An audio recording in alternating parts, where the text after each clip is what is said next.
کاناډا کې یو فلسفي دی په 1901 کې تیر شوی دی وکټر چیمبرز په نوم باندې دی یو کتاب لیکلی دی شهادت په نوم باندې بلو تاسو ته ما دغه واقعه بیان کړې وه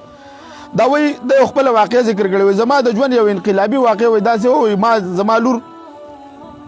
زما لور لوبې کولې او د هغه غوږ وایي ما له په نظر باندې د هغه غوږ ته ما وکتل د غوږ دې ساخته نو وایي زما شعور د غوږ دې ساخت طرف ته چې متوجه شو ما د ځان سره سوچ وکړو چې دا څنګه ممکن ده چې دا پیچیده او نازک اندام دی په داسې اتفاقي طور سره پیدا شي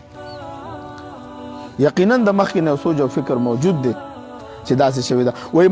مګر ما د خپل ذهن نه دا خیال لرې کړو دا څه وایي دا په خپله په دې الفاظ باندې دا دهري دی وایي ما د خپل ذهن نه دا خیال لرې کړو وایي که دا منصوبه منې تخلیق منې نو بیا به خالق هم منې دا د منطق اصول دي د هر شیز دپاره یو علت پې مولوي صاحبانو نو که چېرته وایي دوی خو د ارتقا قایل دي چې د ډارون نظریه ده چې د انسان تخلیق نه دی شوی اول ماده پیدا شو مادې نه بس مختلف شکلونه بدلیږي انسان چې دا د بن مانس د تر زامن دي دا د دوی نظریه ده دغه شانته کې دریم جواب موږ دا